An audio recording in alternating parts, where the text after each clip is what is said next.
Il y a un couple There's a couple qui a vécu un miracle du Seigneur. Vous pouvez venir?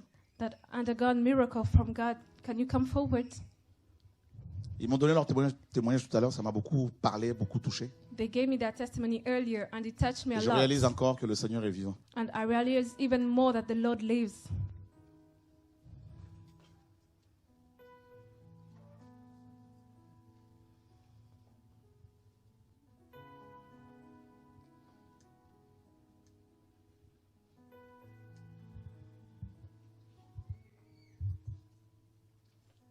Waouh, Wow, c'est beau. it's beautiful. Ouais. Rebonjour. Hi. Bonjour frère. C'est allumé? Ouais, c'est bon. Alors, qu'est-ce qui se passe? What happened? D'abord, qu'est-ce que tu as ici dans tes mains? What have you got Ta in your main. hands? Waouh, quel dossier, quel dossier. What a file, what a big file.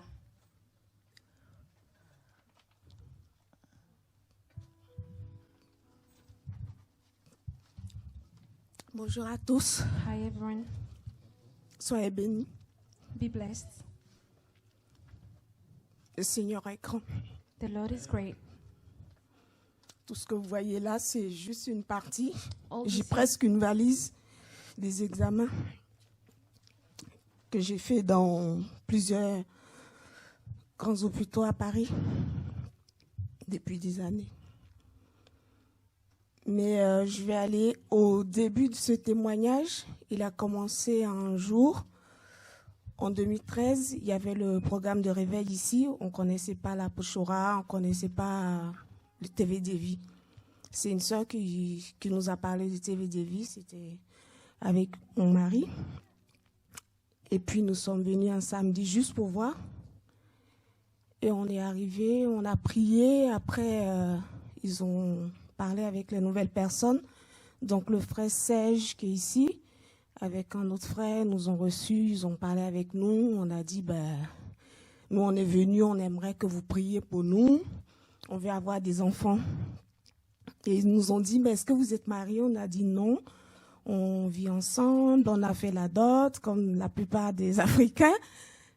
Et puis voilà. Et aussi, on a expliqué que nous, on avait une situation un peu particulière parce qu'on n'avait pas de papier tous les deux. Le titre de séjour, pour ceux qui ne sont pas nés en France, ils savent ce que c'est. Donc, on ne l'avait pas tous les deux. Mais on n'était pas contre le mariage, mais c'est la situation en fait. Et comme mon mari était déjà en France et moi je suis venue d'Afrique le rejoindre, j'allais pas commencer à lui dire tout de suite que voilà, on n'a pas de titre de séjour, je vais chez Y ou chez voilà. Et puis on connaissait pas vraiment le Seigneur, on partait souvent comme ça dans les assemblées, mais on n'avait pas rencontré le Seigneur, donc il n'y avait pas la vraie crainte de Dieu en fait. Et comme ça, ils ont parlé avec nous, ils ont dit ce qu'ils voulaient, c'était choquant, mais nous on a dit, bon, si c'est le Seigneur qui le dit, on va revenir encore, même s'ils nous ont parlé, on a mal, mais on revient prier ici. On est revenu. Et plusieurs mois après, on était à la prière, et la Pochora, il a dit, il y a une femme ici qui pleure pour avoir des enfants, tu es où? J'ai regardé autour de moi dans la salle, il n'y avait personne, aucune femme. J'ai dit, c'est moi, j'ai fait comme ça. Et je me suis avancée, il a approché la main sur mon front et il m'a dit, ouvre les yeux. Donc moi, je m'attendais à, je vois des triplés, des choses comme ça. Il me dit, t'es mariée? Alors là, je ne savais pas où j'allais rentrer. J'ai répondu tout doucement, non, pas à la mairie. Il m'a dit, mais il faut d'abord te marier. Donc, je suis allée tout doucement à ma place, m'asseoir, on s'est regardé. Et il m'a dit, bon, vraiment on est fatigué, c'est la sanctification à partir d'aujourd'hui. Moi aussi j'ai dit oui, je suis d'accord. On a pris la décision ici, on est rentré à la maison. Dans la même chambre, on s'est sanctifié pendant plusieurs mois et on priait pour le mariage. On a dit au Seigneur, si tu nous as dit, sans titre de séjour en France, qu'on doit se marier, c'est que toi tu sais ce que tu veux faire. Dispose toutes choses, on ne va pas gêner, on ne va pas aller voir un grand pasteur pour ça, on va prier tous les deux et tu nous conduis. On a prié, on s'est renseigné, côté administration et tout ça. Ils nous ont dit, ça se fait pas, et la mairie a le droit de refuser ou accepter votre mariage, ça dépendra. On a écrit un courrier à la dame qui était maire de notre commune, dans le 93. Elle a dit oui, exceptionnellement, on va vous marier, vous avez le droit, c'est un droit. Est-ce que vous avez au moins un papier officiel? On a dit oui, on a des passeports de Côte d'Ivoire. Elle a dit ok, faites un dossier. On a demandé tout ce qu'il fallait, là-bas comme ici. Et il y avait les élections du coup de 2014 là-bas. Donc on nous a fait attendre. Et tout ce temps, nous, on priait, on se sanctifiait toujours. On a parlé de ça à la famille, bon, les proches, lui qui a sa famille ici. Ils nous ont dit, bon, c'est bizarre, mais bon, c'est vous qui voyez. On a dit, ok. Le mariage s'est fait. Et le maire même nous a dit qu'il a appris que nous, on était croyants, vu le cas exceptionnel et tout, et qu'il nous encourageait, mais c'est un païen. On a dit, merci, c'est gentil. Et on est parti de là. Moi, après, j'ai voulu rencontrer l'apôtre pour dire, mais le Seigneur avait dit le mariage. Là, maintenant, 1 an sont passés, 2 ans. Bon, je crois au Seigneur toujours. Et puis, il a dit, bon, ma soeur, mais si le Seigneur t'a dit, ben, sois fortifiée, hein, juste comme ça. J'ai dit, ok, amen. Et puis, on ne s'est pas découragé. Entre-temps, on continuait de notre côté aussi tous les deux, quand on se déplaçait un peu en province, chez des connaissances, même à Paris, tout ça. On proposait de prier avec des gens chez eux, leur parler du Seigneur, donner notre témoignage, que même quelle que soit la situation, on peut obéir au Seigneur, que c'est vrai que on n'a pas encore de papier, on n'a pas encore d'enfants, mais on continue notre chemin. Et ça a fait du bien à beaucoup de familles. On a prié pour beaucoup de sujets qui se sont exaucés. On priait à la maison, tout le groupe, chacun a vu sa vie changer, des jeunes et tout ça, on laissait le péché. Donc ça, c'était un côté aussi qui était bien. Après, moi, je travaillais dans la garde d'enfants. Donc, pour ceux qui connaissent, j'ai travaillé pour 4 personnes, c'est-à-dire 2 couples. Je garde leurs enfants ensemble. Et donc, j'ai dit, bon, maintenant, il faut que tout soit bien, bien, bien devant le Seigneur. Monsieur, madame, tant, j'aimerais avoir une conversation avec vous. On a fixé le rendez-vous et moi, j'ai prié pendant 3 jours à peu près. Le Seigneur m'a dit, je dis, ben, on n'a pas de situation. Si je travaille plus, comment on fait? Le Seigneur m'a dit, j'ai disposé les cœurs, tu vas parler à ces personnes et ils vont accepter de te garder. J'ai dit, ok. J'ai parlé à mes employeurs.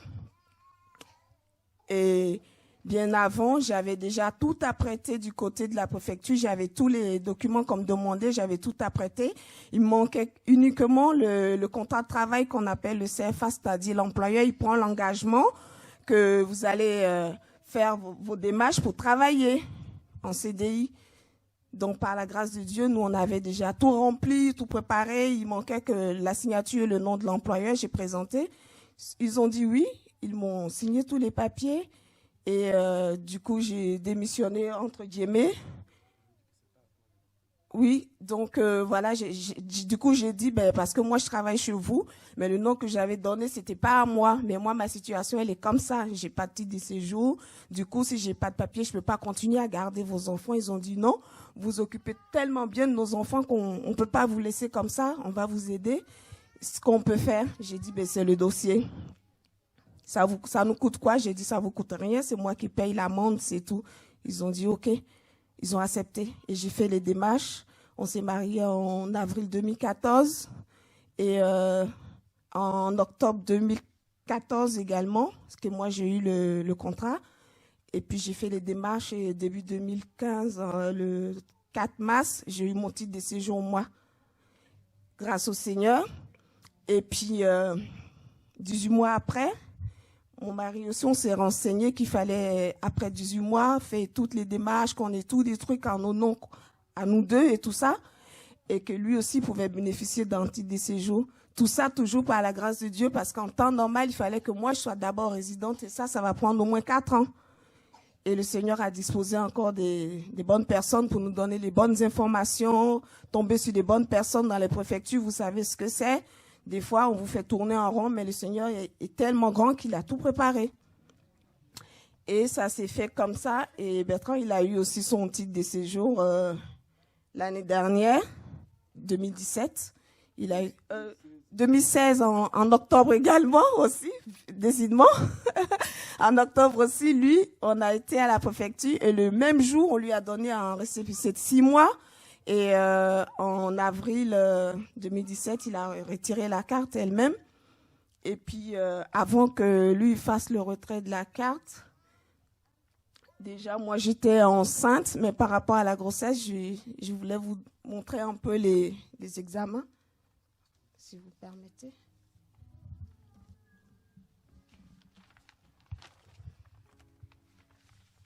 C'est des IRM, si vous connaissez, pour ceux qui savent. Donc ça c'était l'utérus que j'avais moi. C'était un panier de fruits carrément. Wow. Ça, c'était mon utérus à moi. C'était. Donc, impossible de concevoir. Impossible. Parce qu'on a fait 8 ans et demi d'infertilité. Ça veut dire depuis mon arrivée en France en 2008 jusqu'à début 2017, là où le Seigneur m'a miraculeusement délivré. Donc ça, tout ça, c'était mon utérus. Tout ce que vous voyez là, tout ça, c'est des fibromes en fait. C'est plus gros que des melons. Il y en avait partout, tout rempli comme ça. Il y en a encore, hein. J'ai pris juste ce que je pouvais prendre en fait. C'est les derniers de 2014 et tout ça là. Après le mariage, j'étais repartie. Et là, j'avais déjà fait une première intervention et ils sont revenus à ce volume. Donc on enlève, ça repousse. Oui, on avait enlevé à Paris. Et ça avait repoussé tout ça. La sorcellerie ivoirienne. Tout ça, c'était mon utérus à moi, toute seule. Ça, c'est des échographies aussi.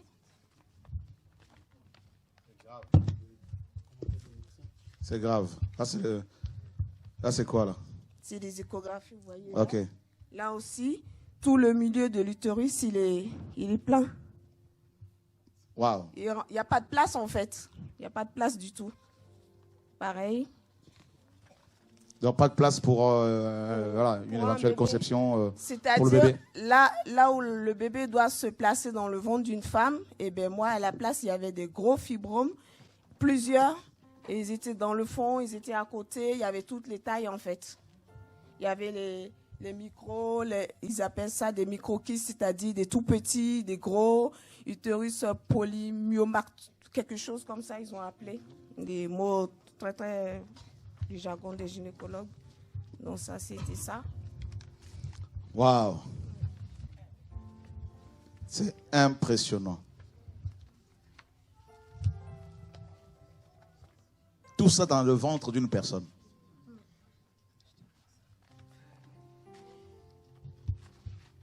Bon, c'est pas grave. Après, je vais vous montrer encore. Waouh.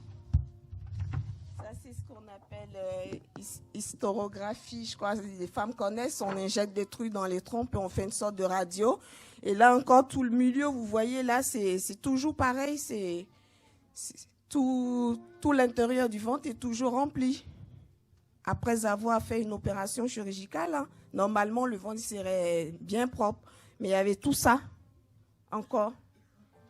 Et à chaque fois, les médecins, eux, ils me disaient... Ben, écoutez, on ne sait pas, ils font comme ça. Quand un médecin fait ça, ça veut dire qu'il ne sait pas.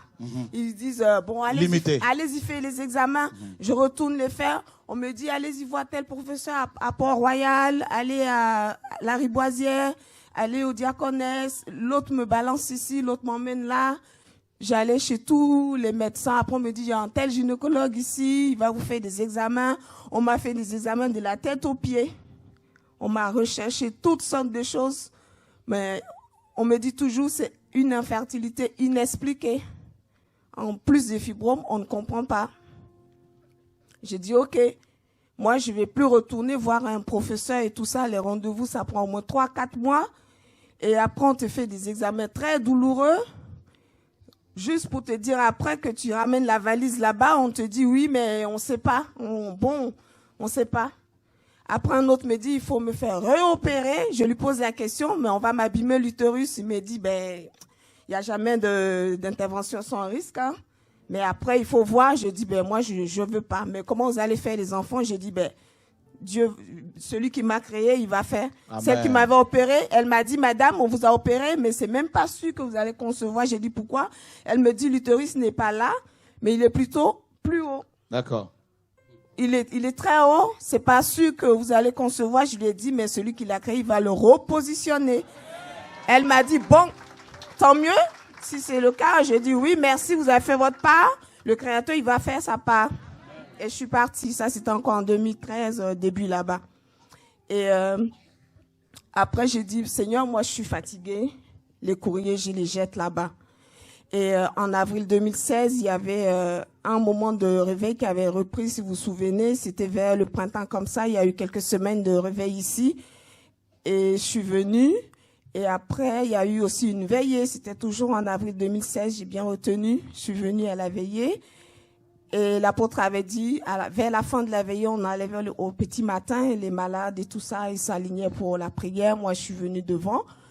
Et il m'a demandé c'est pourquoi. J'ai dit, ben, je voulais qu'on prie pour mon ventre parce que j'ai plein de fibromes et tout ça et j'ai toujours pas conçu le bébé. Si vous vous souvenez, vous m'avez dit le mariage et puis j'ai rigolé après. Il m'a dit, ben, il a prié et il a dit c'est bon. J'ai dit, mais pour le ventre, je veux que le Seigneur enlève les fibromes et tout ça parce que moi, je veux plus me remettre entre les mains des médecins et je veux plus d'opération. Il m'a dit, ma soeur, c'est bon. Va, achète le berceau, monte-le à la maison. Alléluia. Et le Seigneur est grand. Maintenant, je peux en parler. Amen. Mais avant, la tristesse pouvait me tuer. Oh. Mais le Seigneur est grand. Amen. Il est grand. Donc vous avez acheté le berceau le lendemain? On a acheté le berceau, c'était un vendredi. Le lundi, on a acheté le berceau. Et on l'a monté par la foi. Et c'était dans le studio, il n'y avait même pas de place. J'ai dit, Seigneur, il n'y a même pas de place. Mais comme tu nous as dit de monter le berceau, on le monte là. On le pousse et on passe. On le pousse pour passer. Et tous les jours, moi j'ai acheté le même jour. Je suis rentrée dans le rayon de maternité là-bas, de périculture, ils appellent ça. Donc par la foi, j'ai dit, moi je marche ici là dans ce rayon et j'achète les doudous. Je prends les petits. Alléluia. Et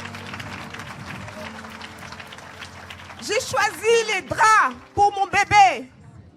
J'ai fait le lit.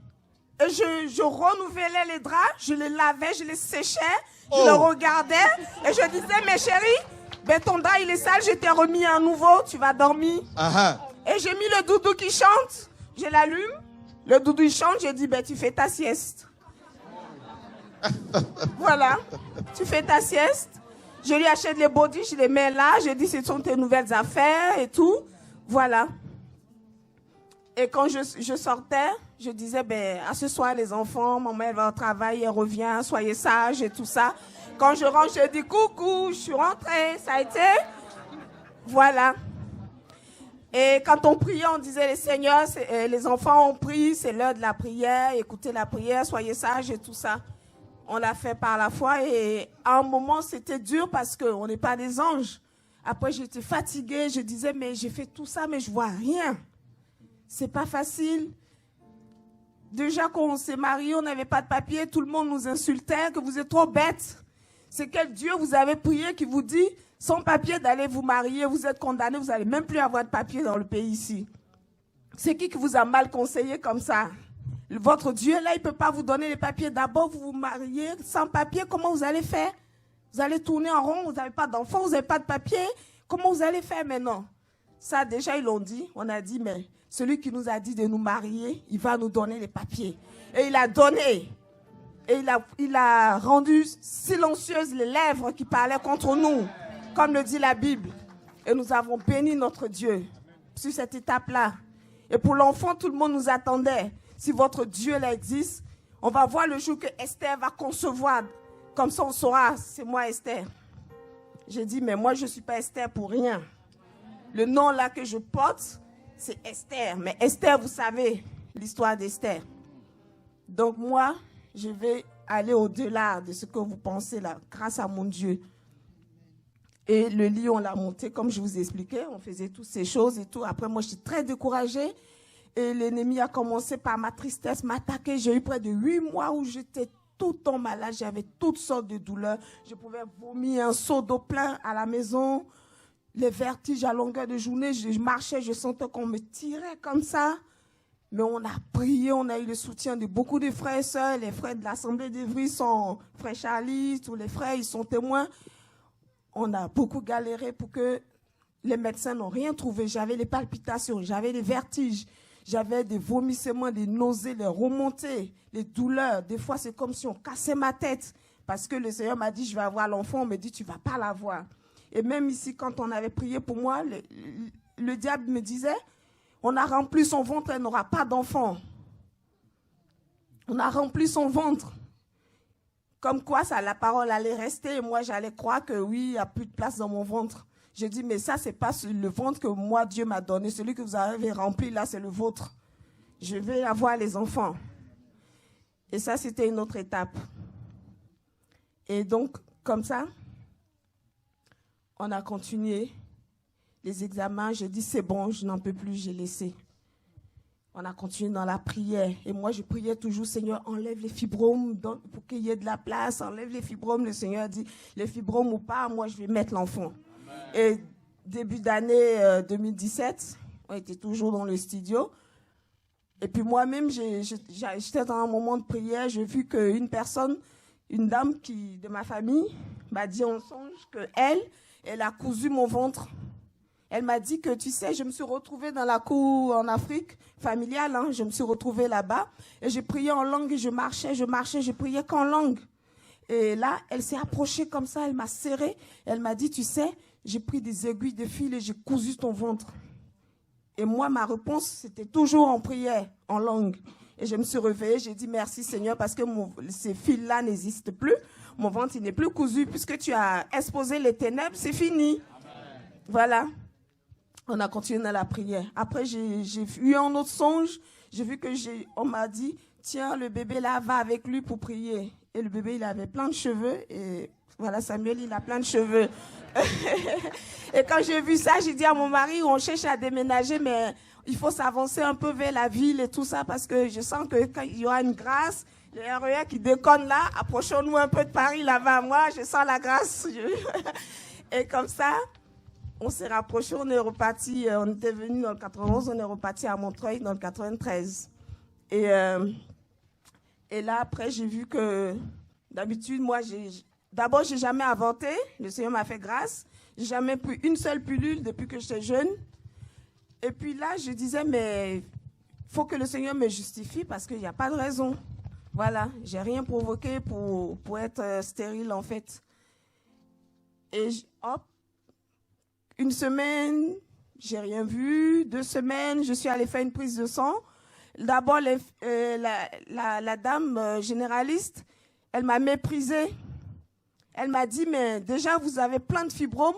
Au lieu de chercher à faire l'opération, vous voulez faire l'examen de grossesse et tout ça. Je dis, mais c'est pas grave, madame. Moi, j'ai pas envie de me faire opérer. Parce que je n'ai pas encore fait d'enfant, je ne vais pas abîmer mon utérus. Elle dit, oui, mais quand on voit tout ce qu'il y a sur l'échographie, j'ai dit, ce n'est pas pour ça que je suis venue. Je veux l'ordonnance pour faire une prise de sang, pour savoir si je suis enceinte ou pas. Parce qu'elle voulait me dire, tu ne mérites pas la grossesse, tu ne seras pas enceinte, c'était ça. J'allais m'asseoir, j'allais boire peut-être un thé fort ou quoi, et voilà, vous voyez. Donc j'ai dit, moi, je fais gaffe. Le Seigneur m'a montré quelque chose, je crois que je suis enceinte, je n'écoute pas tout ça. Le laboratoire aussi pareil, ils se sont tous alignés du côté du diable, ils me disent qu'il n'y a rien. La prise de sang est sortie, ils m'ont montré rien du tout. J'ai dit, mais moi, je ne bois pas de thé, je fais attention. J'attends encore, j'ai fait le test de grossesse, le premier, il était positif, je l'ai caché. Je n'ai pas monté à mon mari, je n'ai pas tant travaillé avec tous les jours. Je regardais, je chantais Alléluia, Amen, Amen, Amen, Alléluia, Amen.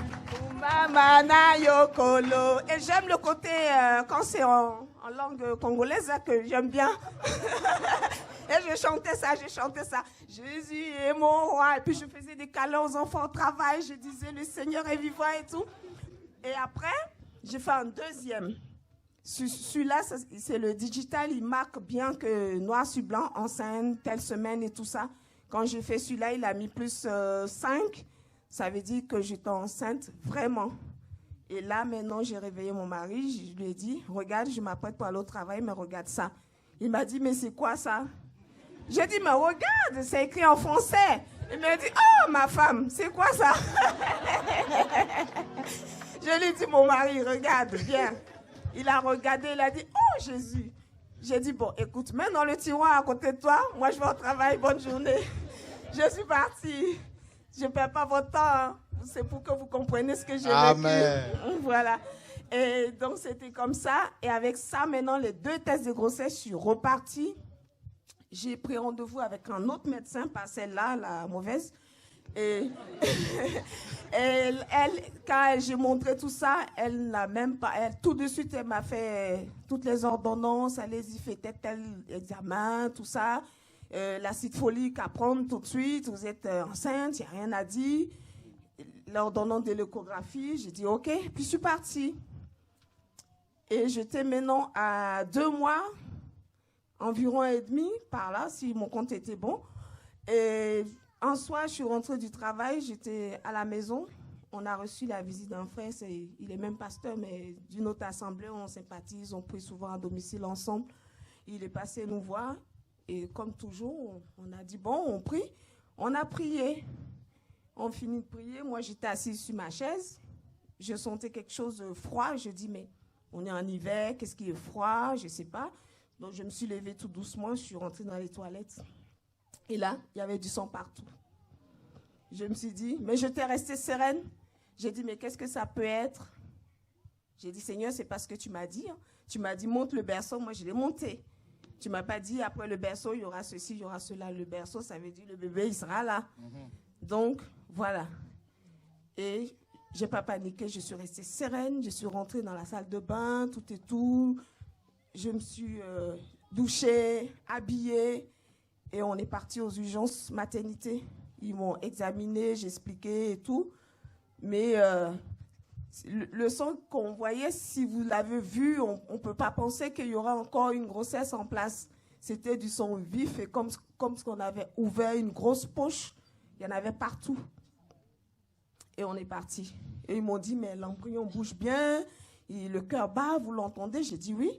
Ils ont dit, donc rentrez à la maison, faites tentation. J'avais mal au dos, j'avais des contractions et tout. Je ne pouvais même pas, j'étais comme ça. J'ai dit, OK, si vous dites que tout va bien, on est rentré, on a continué à prier.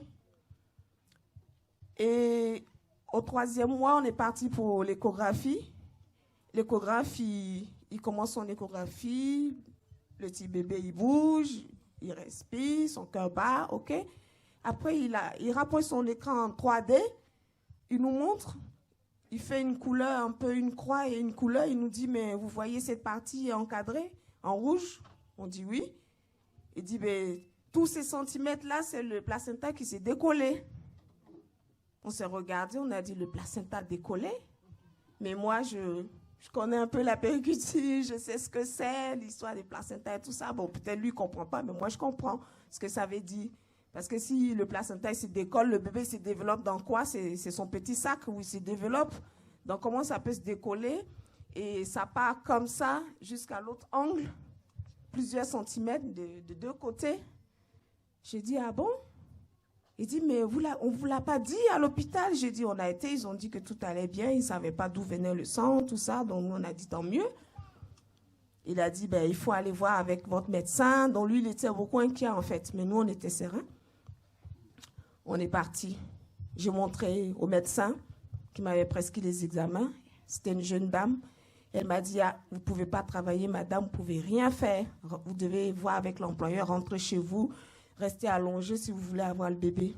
J'ai dit, mais le bébé, je vais l'avoir. Effectivement, le travail n'est pas ma priorité. Hein. Donc, j'ai vu avec l'employeur, l'autre médecin et tout. J'étais en arrêt. Après, je les ai rencontrés. Ils m'ont demandé si je voulais travailler ou pas. J'ai dit, je veux avoir mon bébé. J'ai choisi mon bébé. Et on s'est arrangé pour que j'arrête le travail. Et le Seigneur il n'y a pas de traitement en fait. Ils disent que soit ça va se faire tout seul, ou voilà. Donc, moi j'ai fait confiance au Seigneur. On a prié, on a continué à prier, on a eu beaucoup de soutien des frères et sœurs. Mais on n'a pas appelé la Pochora pour lui dire quoi que ce soit. On n'a pas appelé un frère de TV David pour lui dire frère. C'est bien de le souligner, écoute, ça. Prie. Tous les jours, nous, on priait. On ouvre la Bible, on prie. Tel verset a dit ça, Seigneur, tu as dit ça. On priait. Et le Seigneur lui-même a recollé le placenta. On a refait l'échographie, les fibromes, pour vous dire, pour qu'on se rende compte du miracle de Dieu. Le Seigneur ne les a pas enlevés. Il a écarté de chaque côté, en cercle. Et le bébé, il était placé là. Donc, mon ventre, il était là, costaud comme ça. Mais là, on me demandait tout fois, c'est 2 ou 3, vous attendez. J'ai dit, non, il y a un seul. Il était au milieu et il faisait tous les mouvements comme tous les bébés. Il se retournait, il allait partout. Et moi, j'avais beaucoup mal parce que ça me coinçait, ça m'étouffait, ça contractait tous les jours. Et le bébé s'est développé. Ils ont dit, mais ça va être un beau bébé. Il a pris du poids normalement. Avec ça, c'est même pas sûr d'avoir un bébé de 2 kilos parce qu'il n'a pas de place pour grandir. Mais Samuel, il est né à 3 kilos 400. Et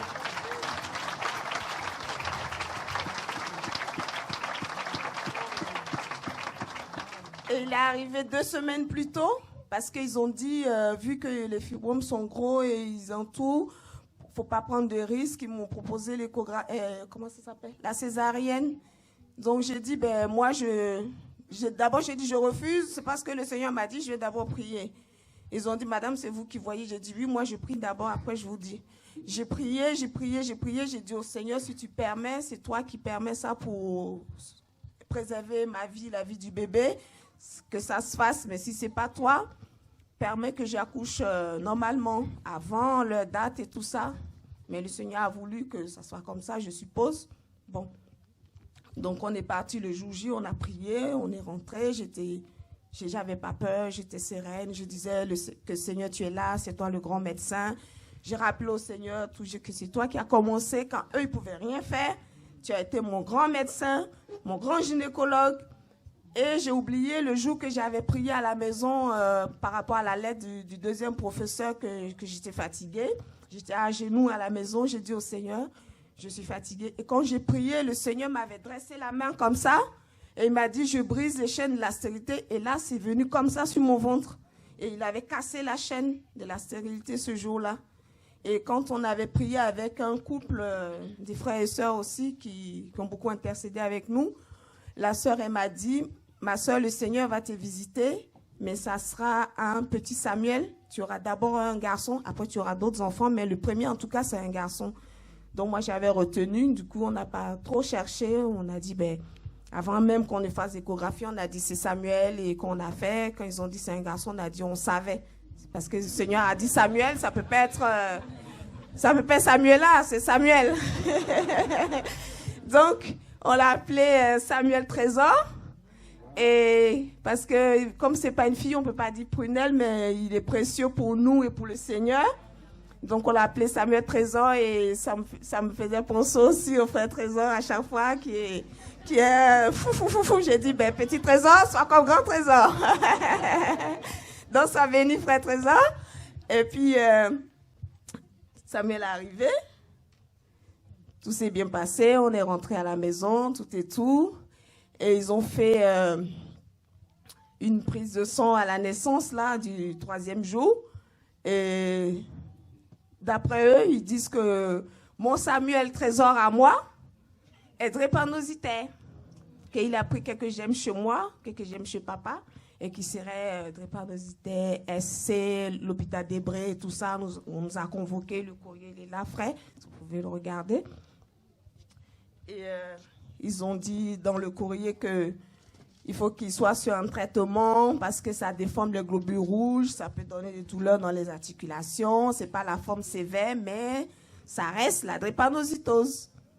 Donc, du coup, c'est là. J'ai dit, on a prié. Tous les jours, on prie. J'ai dit que le Seigneur a déjà porté les maladies pour Samuel. Donc Samuel, c'est un prophète de Dieu.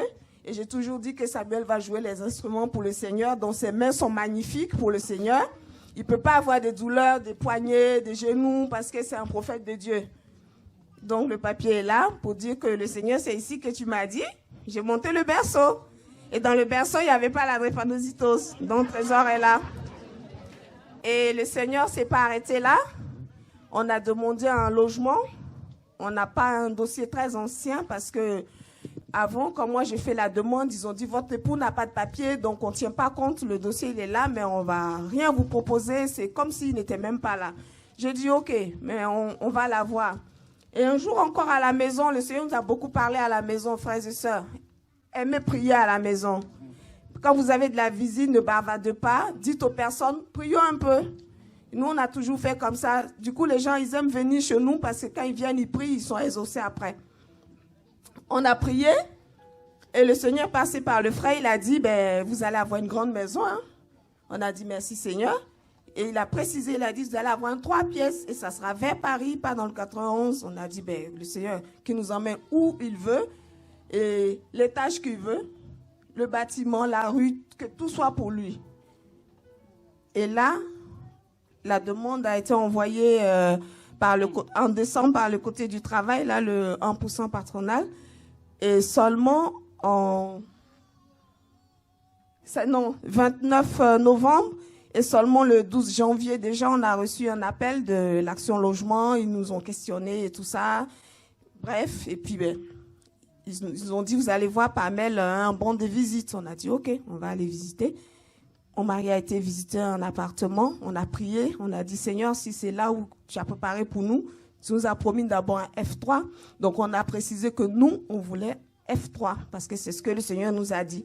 Ils nous ont dit, même si on vous trouve un studio, on a dit, mais comme le Seigneur nous a dit F3, nous, on coche F3. Voilà.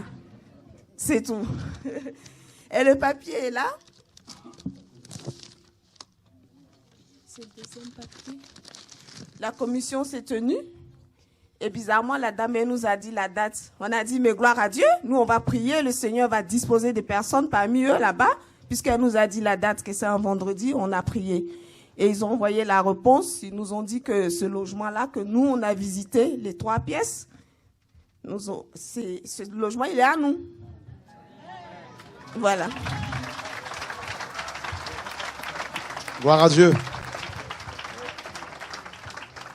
C'est réglé. Oui. Alléluia, donc, gloire voilà, à Dieu. C'est sûr que j'ai peut-être oublié des choses, mais retenez que c'est 8 ans et demi de stérilité et que mon ventre était rempli. Maintenant, là, je déclare qu'il est déjà bien vidé. Ils ne sont même plus là. Voilà. Et les médecins, les fameux médecins qui ne m'ont même pas proposé de traitement, ils me disaient, on peut même pas on vous propose rien parce qu'on ne voit pas, on ne sait pas.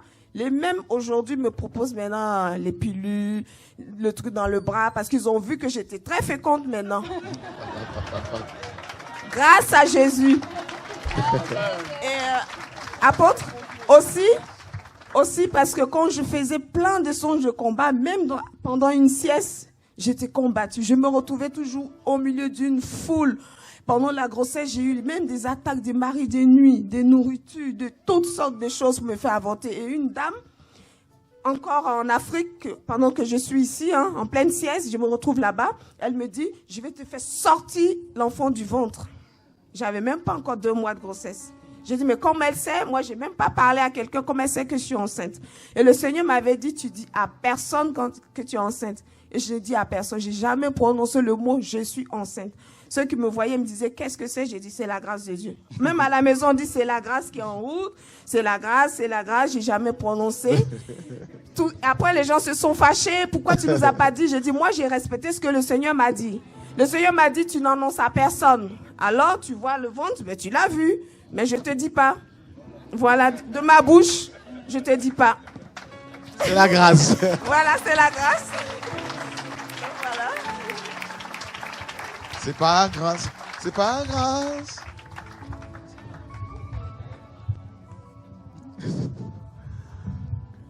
Une sœur de la Martinique ou Guadeloupe qui peut chanter ce chant-là. C'est possible? Ça va, C'est par grâce. Ou Saint-Martin, ou qui connaît ce chant. Qui? Ah ben, c'est par grâce, Seigneur. Vous pouvez chanter pour nous? Pour le Seigneur? Amen.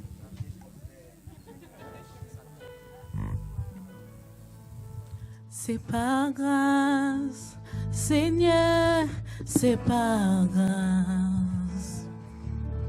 C'est par grâce, Seigneur, c'est par grâce. C'est par grâce, Seigneur, oh sauvez-moi.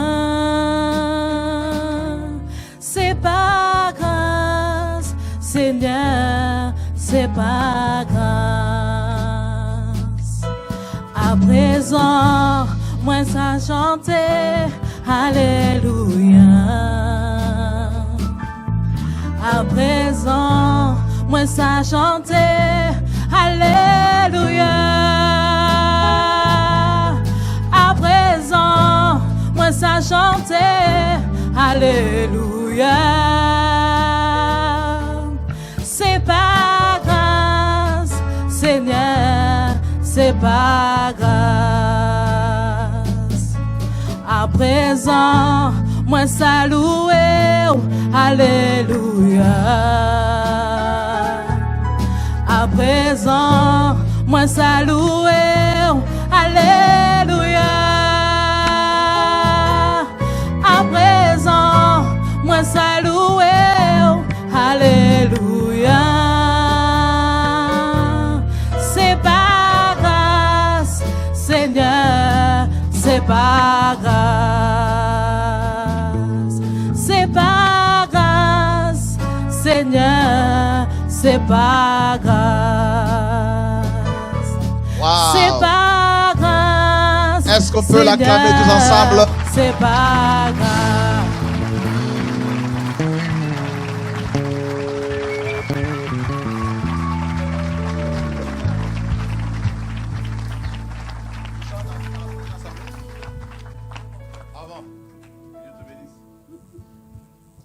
Merci. Gloire à Dieu. Thank you. Glory be to God.